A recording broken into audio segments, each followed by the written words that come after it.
4 o'clock in the afternoon. Babalan tayo dito sa session. Tingnan natin kung ano yung latest here. Session Road. Yan. Activities here. Ilang araw na lang, it will be Christmas time. So tingnan natin kung gaano kabisi na ang Session Road. Cold wind, wala tayong jacket, and the sun is about to set. So yan.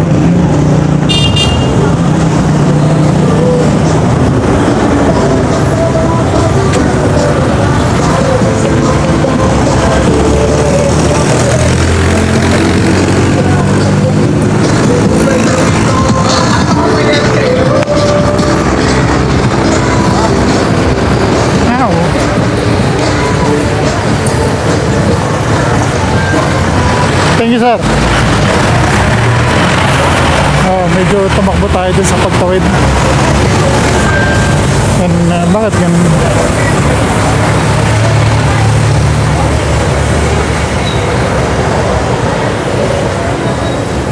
So, merong crowd. You can see there yung crowd sa baba.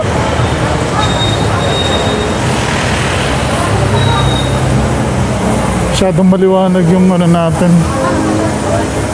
But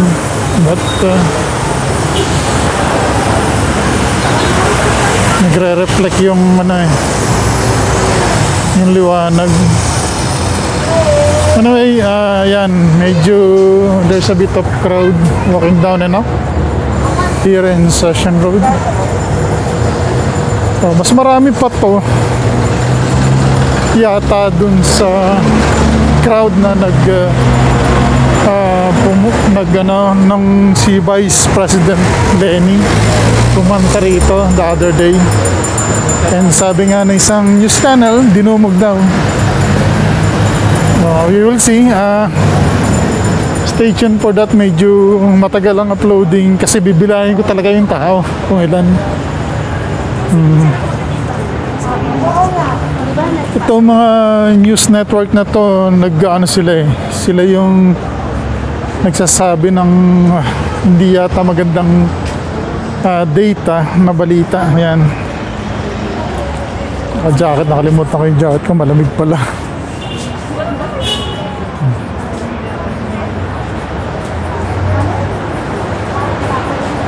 So the good news is wala na yung face shield. That's the good news here.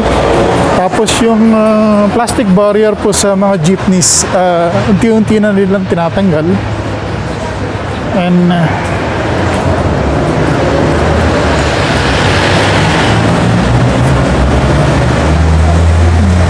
Christmas decor here sa Portabaga. Yan. So babalan tayo dito. Sa kabila kasi medyo mainit eh. Pupunta tayo dun sa yung mga bilihan ng kakanin doon sa may palengke. Kaya ko pa iniisip yun eh. Sana meron pa. Bili tayo ng isang piraso lang. Okay na yun, para lang makasurvive. Hindi naman kailangan bili ng 3, 2 dito. One is good enough para lang natanggal ang teka, saan ba tayo pupunta? Eto dating dating building dyan nung nag-earthquake, hindi na tiniyuan ng another building. Ayan, so ganyan na lang sa mga retail shops na maliliit.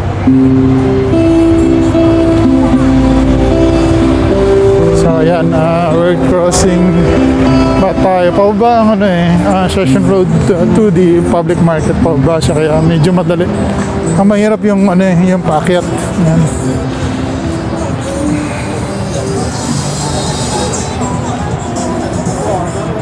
Medyo mabilis ako.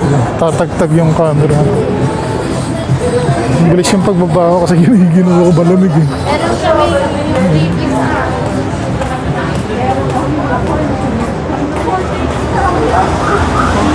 Sana makakita ko ng good spot for the sunset. Kaya lang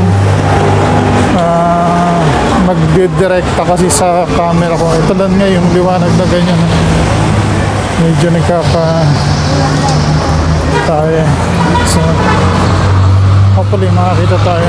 Doon sa last pedestrian crossing tayo. Tatawid.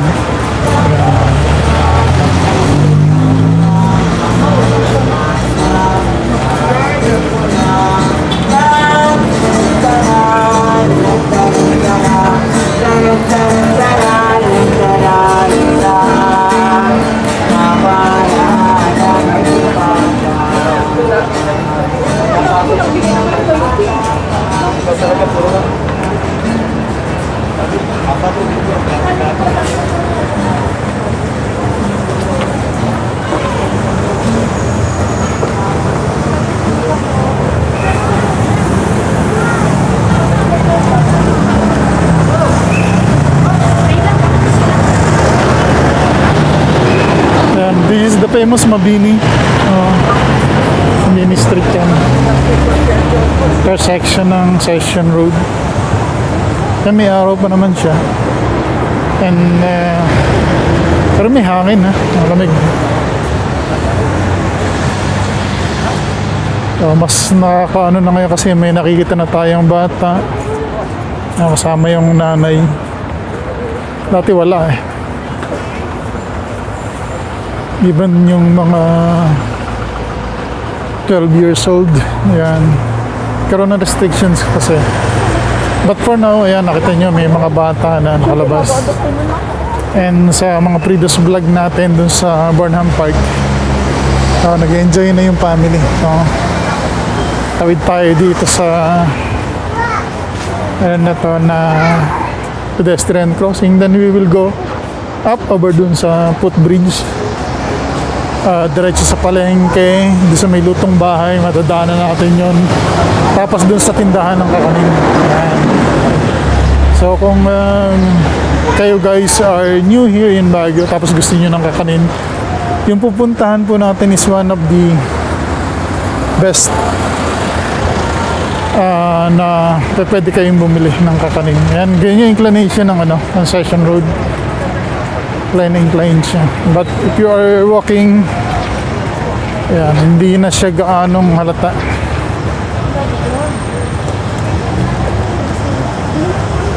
We're here in Malcolm Square. Siyempre, ang kuha natin is patagilid. Ayan.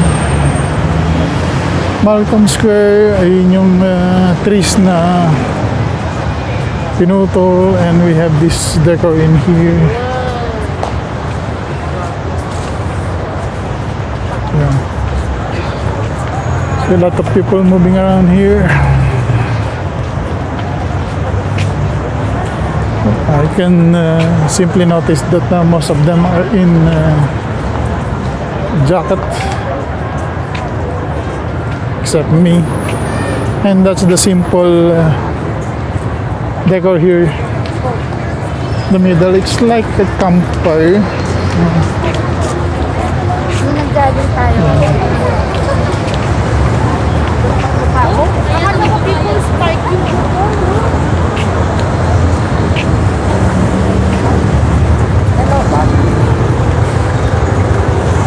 Nakilala ako. Hello vlogger daw. Sakit tayo dito sa taas. Footbridge.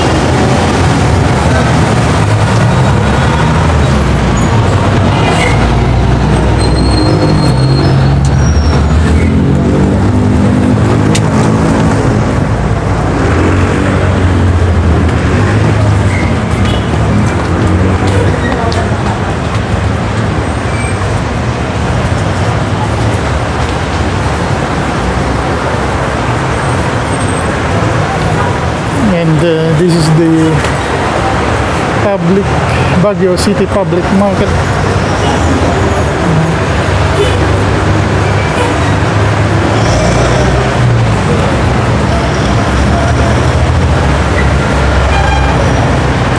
Ayan, ayun yung lutong bahay. So most of the time din ako bumibili ng pang lunch kasi talagang lutong bahay siya.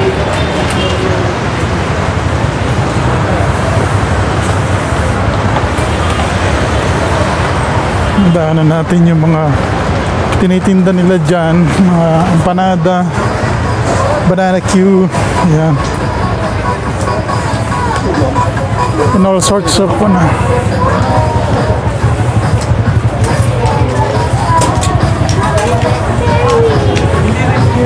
Ayan. Isa lang presyo, 15 pesos. Tapos here, natin yung pasalubong section. Medyo maraming tao namimili. Ayan. So, tayo sa kaliwa rito. Hello ate, shout out. Hi po. Hi. Vlog yan kuya. Opo. YouTube. Hi guys. You'll be in YouTube. Tuwa sila. So ito yung bilihan ng kakanin yan. Napakalapit lang. And ito si Mami dito. Ito yung famous na kakanin. Yan. So pag nandito kayo sa Baguio, don't forget to drop here. Napasayin yung mga kakanin.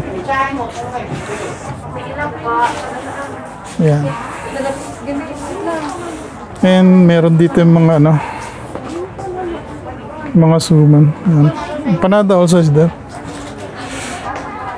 Magkano pa yung empanada?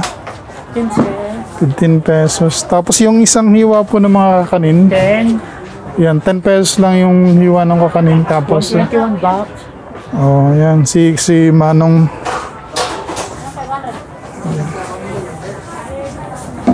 Diyan tayo magtatapos guys. So pag nasa Baguio kayo, kung gusto niyo ng kakanin, dito lang sa may public market. Just sundan niyo yung dinaanan ko guys. And again, this is Mr. Arnold. Stay tuned for more. Peace out.